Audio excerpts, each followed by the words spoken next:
things that you do. Welcome to Before the Buzzer Morning Show on 88.7 KWDM The Point. Today is May 6th. I'm Noah Seaver alongside Ian Nelson. We are without Britton tomorrow for the morning show, but we're going to talk a wild word of sports. We got a good show for you on hand today. Ian, take it away. Yeah, there's a lot of good sports moments. The NBA playoffs, the NHL playoffs. One of the bigger stories, the Kentucky Derby. It was a photo finish. We'll get to all of that and also the future of college football. There's a lot of uncertainty going on around NIL deals and so on.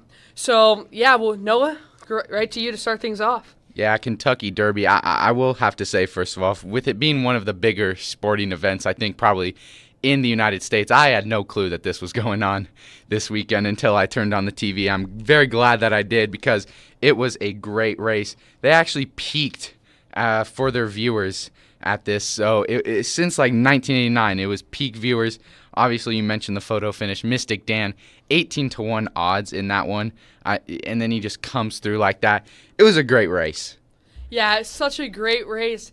So many good people. And one thing for Mystic Dan, he won an earlier race in the season the same way he did this weekend. He ran against the rails. He just rounded that corner, stayed to the side of the rails, and it really prevailed because for those who watched, he cut inside the leading racer and then was able to jump to a great lead, which he was able to withstand the entire rest of the race.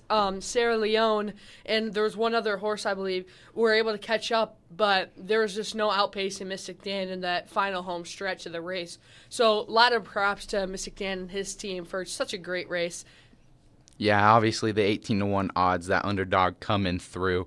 I mentioned those viewer records. It was 16.7 million viewers. That was the most since 1989. Little shout out to Chasing Freedom, the Iowa-owned horse there. He comes up in fourth. One thing that I noticed about him, he really he got stuck behind early, but he pushed through there at the end just to make it a little close. But nonetheless, it was a good one. I think it's one of the better ones we've seen in the past few years. But now let's move on to if you're a real sports fan, there's two words that kind of make the hair stand up on your arms a little bit, and it's Game 7. And there was multiple of those this weekend. Obviously, in the NBA, there was Cavs and Magic, and then the NHL Stanley Cup playoffs. It was Bruins and Toronto Maple Leafs, and then just last night was Dallas Stars and the Vegas Golden Knights, who have previously won the Stanley Cup championship. So we'll start with the Magic and Cavs. Obviously, Friday night, let's go back. To force a Game 7, the Magic had to win, and the Magic really came through in that one on their home court to force a Game 7, and really early on in this one, it looked like the Magic were going to take away this one at Cleveland, but Donovan Mitchell just said, I don't want to lose, and he came through big time in that game with 39 points, led the way for the Cavs, and they're moving on to play the Celtics. Yeah, and one thing I'd like to mention for really all of these games, most of the series weren't all that close. The closest one was the Magic versus the Cavaliers, and I just think that kind of really says to what the caliber of this field is, that we have a lot of good teams. And some people thought Lakers were going to win. I thought they could have moved on a little farther than they did. I thought they could have pushed it to a Game 7 like the Cavs Magic did. But the Nuggets really proved how strong of a team they are. But then going into Saturday afternoon, the Timberwolves really showed out in Denver to win the first game 106-99. I just really think this Timberwolves team is really spot on. They have been for majority of the season. Karl Anthony Towns, such a great player, and I really like this Timberwolves team to go far into the rest of this playoff. Yeah, other news for that Game 7, Paolo Banchero, obviously for the Magic, 38 points. He had 24 in the first half, the youngest player, 21 and under, to do that all time. I mean, it was really good contributions for them. They were cooking early, but just, towards the end of that second half, first half, obviously first, the Cavs really started to make a push back, and then they just never let up in that second half. Obviously, that home crowd was a big factor in a Game 7 environment. Well, and one thing also to mention, the Cavs won 106-94. Pretty much 40 of the points, it was 39, but 40 of the points came from Donovan Mitchell. So you're looking at over a third of the points coming from a single guy, almost half. That's great offensive help from a team that kind of struggled in the regular season, is now kind of showing out in the playoffs. They were able to force the Game 7, and I like this Cavs team. I don't know how far they're going to go any further, to be honest. They have a really tough matchup against the Celtics going into the second round, so it's up in the air, but great play by Donovan Mitchell, scoring 39 points, and we'll see how that can go forward into the later matchups. Yeah, when that game was nearing the end, there were some Cavalier fans chanting, "We want Boston," and Donovan Mitchell kind of told them to quiet down just a bit. We'll see if they really do want Boston coming up in a few days. But moving over to the NHL side, Stanley Cup playoffs, it was a really good matchup. We were set. Toronto Maple Leafs and Boston Bruins. It seems like these two meet a lot in the playoffs. Obviously, it was a good game throughout. There wasn't a whole lot of scoring, obviously, until the third period for both teams. They net a goal that sent it to overtime, and then David Pastrnak stepped up for the Boston Bruins. They've been looking for some energy for him, and he gets an OT goal, and it just sent the place into an absolute frenzy. It was electric. There was nothing that could stop the Madhouse for them. One thing I will say is Lindholm scored, obviously, the goal in the third for the Bruins, and then it was Nylander for the Maple Leafs that got that goal. But yeah, it was a great goal to see, and obviously excited for the Bruins finally getting lucky. They'll move on to the next round, and they'll face the Florida Panthers. Yeah, and I just think any game going into Game 7, it really is anybody's matchup. And I think the Bruins were able to show out in the Game 7 overtime. We haven't heard much of the Bruins since like the later years, because the Bruins used to be such a big, hot team. They were really good, and they've kind of slowed off. And I think now the Bruins are finally getting back into a groove, knocking off the Toronto. I'm not a huge hockey fan, so I don't know much of the names. I just know some of them, and I just think that the Bruins did everything that they needed to do in that overtime, playing a great defense, and then David Pastrnak getting that overtime goal. I just think it really stands out for how the Bruins have played in this playoff series. Yeah, they like to call him Pasta in Boston. Definitely a good goal for them. I think you mentioned the Game 7. It's a different kind of feeling in sports. No matter what sport you're playing, it's an electric atmosphere. And so far, of these Game 7, the home teams have gone 3-0. So definitely that home crowd environment definitely has to be playing a factor. We'll jump to the next Game 7. It was the Vegas Golden Knights. The previous Stanley Cup champions is I've already mentioned that. And they were going up against the Dallas Stars, who were on home ice. And the Stars defended it really well. They netted a goal in the first, and then Vegas clapped back. And then 33 seconds into the third period, Wyatt Johnston nets a goal, and that would ultimately be the game winner in that one. The Stars will move on in that one. Really just all-around good game in that one. That was the later one yesterday. Had to stay up and watch that one so I could put it in the notes for today's show. But, yeah, just Game 7s, it doesn't get any better than that. I loved watching them. Well, actually, Wyatt Johnston was the first one to score in the first period. It was Radek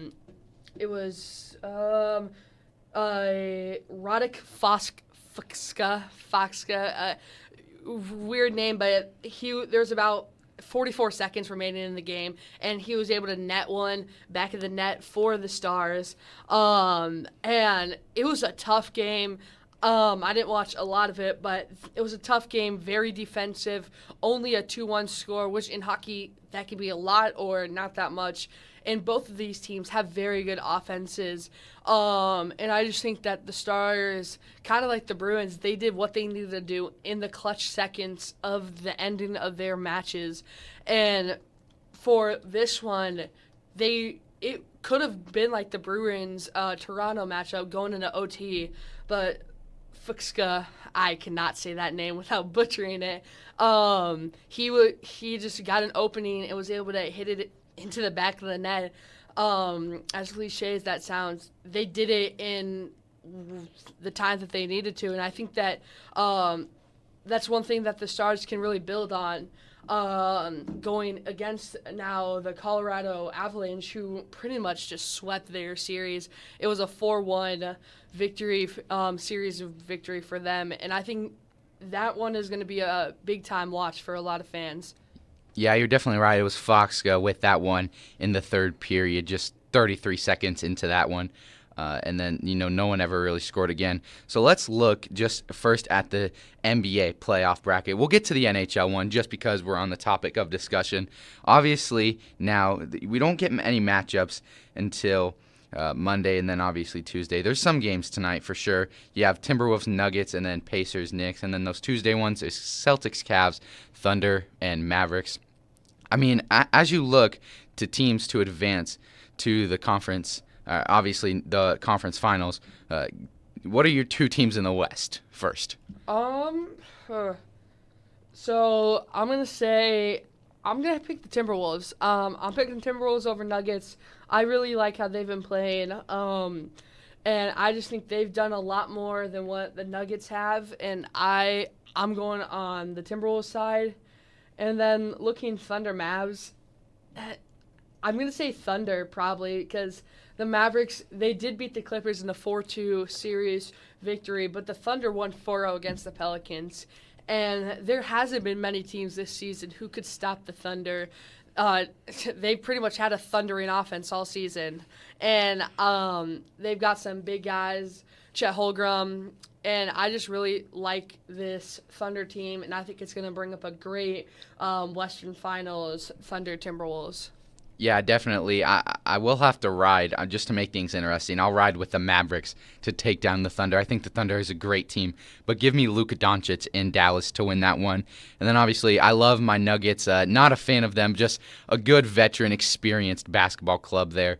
But I'm going to ride the wave a little bit. There's so much energy around this Timberwolves team, and once they get back home, I think it's going to be wraps. I don't think they sweep, but they're definitely going to be able to win those two games there. So give me the Timberwolves and Mavs to advance. One of those teams, obviously, is going to end up in the finals.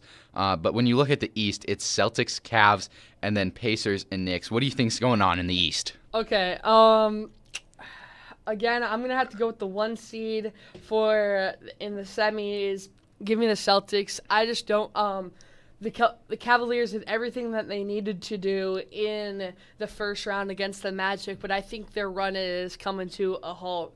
I think the Celtics in Boston, they're really unstoppable, and I don't think there's many teams that can beat them. And then I'm going to go with a little bit of an upset in the Pacers-Knicks. I'm going Pacers. Because, they were one of the bigger upsets in the first round because they were a 6 seed over a 3 seed in a 4-2 set, which makes winning 2 more games instead of like the 1 more game is a big difference, especially in a very highly contested matchup like the Bucks-Pacers. And then the Knicks, they just didn't do anything that much special, I don't really think. So I like the Pacers. And also Iowa native Tyrese Halliburton. I like my Iowa State guys, so give me the Pacers. Yeah, I was probably going to say your B reason was Tyrese Halliburton there. Tyrese Halliburton. I definitely think with the Bucks being without, obviously, Giannis, and then Dame only played a few games, we'll see how they go up against the Knicks. And I've said it before, the Knicks are the most complete team in this playoffs, maybe besides the Nuggets. But yeah, I'll also take the Celtics. I just think they're too good of a basketball club to go out right now. And then I'm going to ride my Eastern Conference pick. I'm going to take the Knicks in that one. I think it really can either be a blowout series for the Knicks or it can be really close. It's all up to the Pacers and how they're going to play. We're going to just quickly go off for the Stanley Cup playoffs. So in the West, it's Dallas and Colorado will get you, and then Vancouver and Edmonton. I'm going to take Edmonton, ride in the wave there. I like that team. It's a really good hockey club over Vancouver. Vancouver played it a little close against Nashville, and then I'm gonna take Colorado with Nathan McKinnon, just a dominant offense. I think they just They're going to take down that 1 seed. I think Dallas was that 1 seed. I think they're going to move on. And then for Florida and Boston, I think Florida wins it. And then obviously, second round's already started for New York and Carolina. New York's already taken a game. Give me New York to continue their dominance and move on. Like I mentioned before, I'm not a huge hockey fan, but I am going to take Edmonton. Like your reasons, they've been a very strong hockey club this entire season, and I like them to move on to the Western Conference Championship. And then I really couldn't tell the difference between the Colorado, because I know they won the Cup a couple years ago, like 2-3 years ago. I remember watching that. And then Dallas. I think Dallas, it says a lot by knocking off the previous championship team. Although it was at home, I like the Stars in this one, being able to go against all the pressure of against a team who really doesn't want to lose first round after being Stanley Cup champs. I like the Stars in that one. And then Florida-Boston, I'm just going to go Boston. I think I think the Boston, they showed their strength being able to make it a 7-game series and then winning it in overtime. I like that aggressiveness if they can keep it throughout the rest of their Cup playoff experience. And then going based off of one game, I like the Rangers in this one just because it's a 1-0. I think the Rangers can hold on, especially after going 4-0 in the first round. Yeah, the Boston Bruins will be looking to get revenge in the second round over the Florida Panthers, as last year they were the number 1 seed, best record in hockey, and Florida came in and upset them. But yeah, I think those are all good picks. Obviously, Nathan MacKinnon, one of the best players in hockey with Colorado. You got Connor McDavid with Edmonton. This is just going to be great playoffs for any sport, obviously, NBA and NHL. But let's move to our last point here before we wrap up. And we can kind of take our times with this because this is a discussion that I know we've had before, but we're going to get into it just a little more. There's been a lot of talks, Ian, of a potential super conference coming for college football and maybe moving away from the NCAA. And it kind of be like the SEC and Big Ten would be a merger, and that would create that super conference. Obviously, that's where the money comes from college football. And then obviously NIL plays a big role in this, as it seems the NCAA just doesn't really know what they're doing, and they're trying to make more laws, obviously, and put more rules in place rather than advancing the sport for the good. Yeah, at this point, college football has become the NFL. You're allowing to pay players. And the one thing, I was actually talking with my dad about this, in the NFL, it's hard for being coaches because you can be a really good NFL coach or a really good college coach. Because the one difference is college, you're motivating players to get better and better because you're not paying them. Because the one thing about college, when you're a player, you're there to get better. You're there for an education, but you're there to get better and to grow as an athlete for the chance to become in the NFL. Once you're in the NFL, if you're good enough, you're getting paid big bucks just to go out there and play, and only the really greats will go out and work day to day to for the chance to get a Super Bowl ring. And I just think that's we're now transitioning a college football era where guys are all about just getting the big deals from Subway and McDonald's and Dr. Pepper, like those companies, and I really am not here for it. I love college football. I kind of think it's better than NFL. And I see it, and I just hate seeing a super conference. What are we doing? Because we're just going to go Big Ten, SEC, and one, and then we're going to have the Big 12, ACC, and whatever is left with the Pac-12 into another. And then we're just going to have pretty much the Patriots of one team, which could be Alabama, Georgia, and Ohio State, Michigan in those, and then there's going to be nobody really because all the teams are going to try to go to one super conference and the other one is left out. The Pac-12 is already, there's nobody left. It's Washington State, Oregon State. Everybody else is split up to the Big 12 and Big 10, and I just don't like it. As a Big 12 fan, I like seeing Colorado, Arizona State being in the team, but I would rather just have them go back to the Pac-12 and go back to what what we were used to. Bedlam is now no more a thing. Oklahoma State, Oklahoma. So all these rivalries that have been staples for the past 20, 30 years are going to be not as relevant, not as existent, because Ohio State and Michigan, it's going to be hard to do now with 20 teams in the conference. So it's just very upsetting to see as a sports fan, and I really don't get why it's happening. Yeah, you bring up a lot of good points in that argument. I'm going to try and break each one down for you there. Obviously, I think the first part of it is, it's a little like NFL free agency or just the NFL in general as a way of guys are just trying to get paid money to go play. We already know it's pay for play. You can deny it all you want.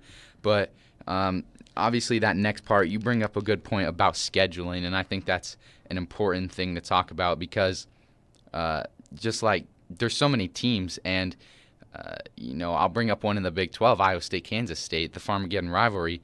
That's probably more of the one underrated rivalries in college football and just college athletics as a whole. And we're not going to be seeing it as much as we have to obviously schedule these other Big 12 teams, and it's going to change year after year. It's not like you play them at home this year, and then next year it's going to be away and flip-flop. It's all going to be different. It's going to be clunky. I like where they're headed. I think all the conferences have made really good moves and really good improvements for this. As money talks in college sports, I definitely think it's better than the NFL for sure. There's just something about it, that atmosphere, just gets you going. So in a way, I think what we need is something at the NCAA level. I think we just those higher up guys. I think we just need to kind of tear it all down and start to rebuild with some structure and leadership. I don't think that the NCAA really knows what they're doing or what they plan on doing for the future, and I don't think they realize how big NIL is really going to play a role in the future of college athletics. And you look at people like Caleb Williams, or obviously we've mentioned her a lot, Caitlin Clark. Those are two superb examples of NIL and using it. Obviously, we had Caleb Williams in that Dr. Pepper commercial. I think those are ways that it's for the greater good, and when you can get your name and your face out there.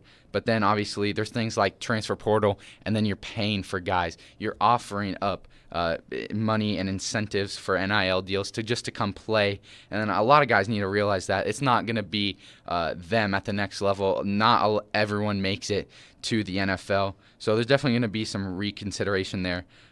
I don't think that we'll be maybe going to a super conference anytime soon, but definitely in the next 10 years, I think it's very possible. And it's sad because you're going to miss. You already taken away the Pac-12. Let's just maybe keep it at what it is for right now. It's pretty good. Yeah, and one thing for the Big 12, one of the best underrated things about, at least for football and now even basketball, for both of them, you could play every single team and then be able to schedule 3 non-conference games. Because normally you play 9 conference and 3 non-conference. So I think that was such a great thing. And then for basketball, you're able to schedule each team twice. And now we're not able to do that anymore because there's 14 teams now in the Big 12 conference. And then another thing for paying players for even college visits, the Manning kid who's now at Texas, he got paid more just to visit the school and eventually sign a letter of intent than Brock Purdy was in his first 2 rookie contract as one of the better NFL quarterbacks in the league. So I think that's crazy that we're putting a high school prospect over a proven and a guy who's trying to prove himself in the NFL, which is just crazy to me. Yeah, I definitely think we've talked about it a lot, but we're still obviously going to have more to come. There's stuff always developing, so that'll do it. Thank you for joining us on 88.7 KWDM The Point. This has been Before the Buzzer Morning Show. I'm Noah Seaver alongside Ian Nelson. We'll be back May 13th on Monday, same time, to talk about a wild world of sports. Thank you. I only talk to God when I